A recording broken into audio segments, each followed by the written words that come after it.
Hi, I'm Kristan Lundquist, and I am a community service manager with the City of Salinas Library and Community Services Department. And we have actually 5 neighborhood recreation centers, and Hebron and the Bread Box are 2 of those locations. We do a variety of programming at each. Maybe I'll start with Hebron and kind of try to keep it so I talk about each individual one as opposed to trying to bounce back and forth. The Hebron Family Center is located on Fremont Street, and really has become a neighborhood hub for resource information. We have a variety of programs. Each month we have over 151 different activities that take place in the center. We're working with early literacy, and we have a Tiny Tot program for children ages 3 to 5 where they're learning those colors, numbers, that kindergarten readiness type of curriculum. We also have an after-school program where we're offering a variety of enrichment and recreational opportunities for youth ages 5 all the way to 18. We do have a teen center there. It's a very small space because the way the building is configured, but we do have a really strong teen program there, and so they're also involved in a lot of community service within the community. The teens there have a variety of interests, but they're there to, interact with positive mentors. They're playing video games, pool, kind of all that fun hanging out type stuff in their own little space. We also have a variety of community organizations that utilize the space. We have citizenship projects, classes that are held there Monday through Thursday. We have other groups like A Time for Grieving who have their monthly circles. They use the Hebron Family Center. Behavioral Health has some programs there as well. It's also the hub for the community-wide violence reduction plan that is a City of Salinas and a CASP effort, and so the cross-functional team for CASP meets there and does a lot of great work, really in a case management setting, addressing wraparound services for youth, families of some select teens and youth from that area that have been provided to us by Monterey County Office of Education and then some of the school districts as well. I think it really is a family-centered space. We really do work with the teens to create, and our youth to really create that family bonding opportunity. They're there having fun. I mean, you walk into that center and every inch of the building is used at a different point during the day. It's a multi-use space. We're touching a variety of that neighborhood, but we're really trying to create more of a neighborhood effort, which I think helps introduce the different residents to other neighbors within their community. Another thing that we do a lot out there with CASP and other folks is we do block parties. And that whole effort is really just to get people to build relationships with our neighbors, which is going to increase safety in the community. You're going to know who your neighbors are. You're going to know if you see something suspicious, and you just build that trust amongst people. And I think that's really what we have done, and our recreation staff has done, has been that steady pillar in that neighborhood. They know if they have a question about almost anything, they can come to the center, and we're going to be directing them to whatever resources that they may need. And the neighbors, they know that center. It's a safe place for their kids. They let them walk down the street. It embodies that family environment, which is so important, especially when that's really what we do. We build relationships in the community, right? We hear in the news about that small fraction of the population that is creating havoc and doing violent acts and really taking the wrong path. But at the same time, there are so many more youth within our community. I mean, we're a young population in Salinas, and there are so many good things that are coming out of the youth. I mean, we just this last year have 2 or 3 kids that have gone on to UCs for education, and we're trying to show them a different opportunity. Be proud of your neighborhood, be proud of where you come from, but there's other experiences. And when you start crossing neighborhood lines and you start giving them new experiences, their world just completely opens up. And I think, unfortunately, the small fraction of the population is what gets the attention, and we lose sight of these kids. I mean, I don't have my own personal kids, but I look at these kids, they're all my kids. I mean, I love to work with these kids out there and be part of their life. And you know, that's one of the things that I work with our staff about, is you have to ask them questions. You know, just because you know their name, which knowing somebody's name is key, right? It's huge, but it goes deeper than that. You know, talk with them about what is going on in their lives. How is their family? You know, how did they do at school? Or that's how you start to get those connections where youth who are struggling are going to share things with you so that you can help guide them in a better path and down a good direction. I mean, we're not here to save anybody. The community just needs to be empowered and have resources, because they're the key, and our youth are the ones that really in the long run are going to make a difference and change the climate of Salinas. Most of our centers really are neighborhood based, and so they draw directly from those neighborhoods. We do outreach through flyers and you know, other outreach efforts through the schools and things like that, but a lot of it, I think, truly is relationship based and word of mouth. You know, we just started a new Saturday teen program at the Bread Box Recreation Center, and we're averaging 30 to 40 kids every Saturday night that come and spend 4 hours with us from 6 to 10 o'clock at night. It's because you know, they know that Bread Box is a fun place, but it's because of those relationships, and it's the staff that are there, and it's that interaction. And you know, let's be honest, a lot of families in this community, you have both parents are working, they're hardworking families, and so it's not that they're trying to neglect their own children. They have to work multiple jobs in order to put food on the table, just a basic necessity. And so they're not always available to interact and do those family things. So on Saturday nights, we're serving dinner for the youth. So, you know, we're giving them food, we're interacting with them, we're taking them to fun places, you know, we're playing games with them. It's all about creating that family environment. So I think that's really where, you know, we get the most of from our bang for our buck in terms of what we're doing. It's all goes back to relationships, and I can't stress that enough. Right. We do use volunteers, but a lot of the backbone of our operations are temporary employees. In 2010 and 11, our department was cut by 58%. And so we are now down basically to a full-time staffing operation of about 6 program staff. And I have probably 70 temps. I mean, you know, temps have always been really important to what we do. One thing that we try to do, especially in the Hebron and the Bread Box neighborhoods, is we try to bring kids in as staff that are from the neighborhood. So we have a lot of staff that have grown up in those neighborhoods. They understand the dynamics of the streets and what's going on, and they can be that positive mentor because they relate, they understand. You know, I grew up in South Salinas. I still relate with the kids, but I'll be honest, I never shared some of the same concerns and things that they dealt with. You know, I mean, never had to worry about being in a home with 5 people and you only had 1 bedroom, and so you're sleeping on a couch. I mean, you know, I didn't experience that. And so it's really important, even though I can connect with these youth and really engage with them, it's important to have people that have gone through some of the same struggles, some of the same, you know, and just seeing what they have seen day in and day out, so that they can, you know, help show them and guide them in a different path, and just tell them that there's hope. I mean, things, you know, always there's opportunities to get better, and they can do anything they want. You know, they I think sometimes youth, they lose sight of that, and they think that this is all that I have and I can't do anything else. And you know, we all know, right? There's so many opportunities. We just need to help point them in those directions. So how do you think these programs fit into the overall CASP strategy? Well, I think it's critical. I mean, we talk about you know, the peer model, which is prevention, intervention, enforcement, and reentry.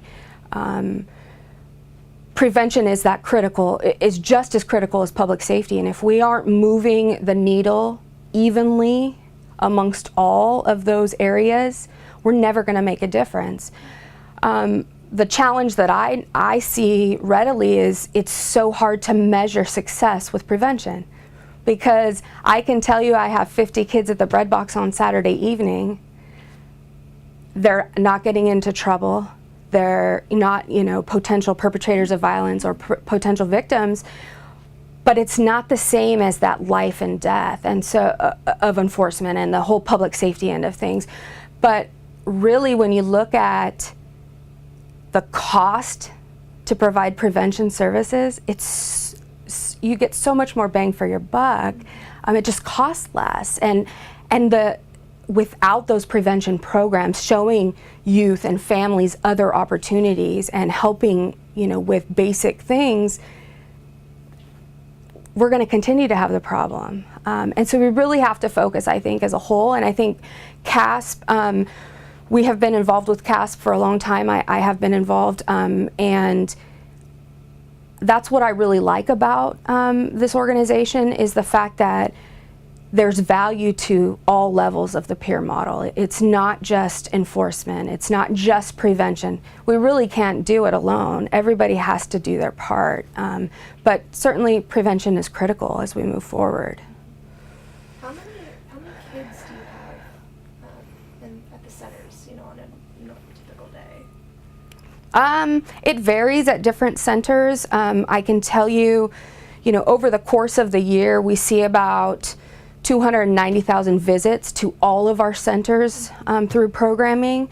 During the summer, obviously, when kids are out of school, we have extended hours at all of the centers, and so we have higher attendance during the summer. We also, in the summer, offer a free lunch program, which helps to obviously meet a need that a lot of these kids in these communities have in terms of providing nutritious lunches. So, in terms of numbers, it fluctuates. The bread box can see 80 to 100 kids probably on an average for a day. Hebron, probably 40 or so. It kind of just fluctuates throughout the year.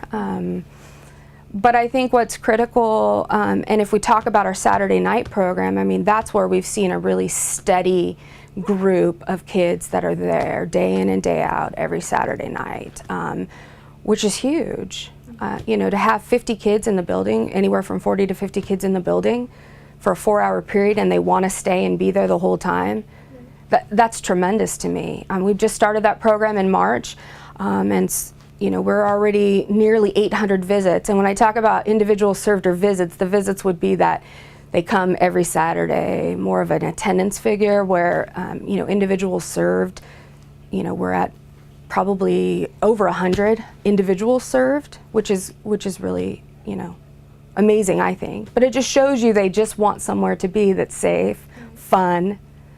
Absolutely. The cross-functional team is part of CASP, and what we're doing is there are a number of youth from the target area, which is the Hebron neighborhood, who have been identified, as I mentioned earlier, by the Monterey County Office of Education and Alternative Programs, and as well as some of the high school, middle school areas. And so through a case management system, we are looking at risk factors, resiliency factors. We're trying to identify resources that not only that at-risk youth needs, but also what how many siblings do they have? What are their ages? What are their needs? We're looking at the root causes of violence and addressing alcohol and drug-related problems within the family. We're looking at domestic violence that may be occurring in the home. And so we're really looking at a wraparound service model to make sure that we're not just addressing the issues that that youth may have, but also their family as a whole. The police department has dedicated 2 officers to the Hebron neighborhood, which is a part of the cross-functional team in the strategic plan implementation. And so officers Rosales and Lopez, they are housed there at Hebron. They are doing what is typically known as community policing. Their focus is the community. It's building relationships. They often come and interact with us and our youth.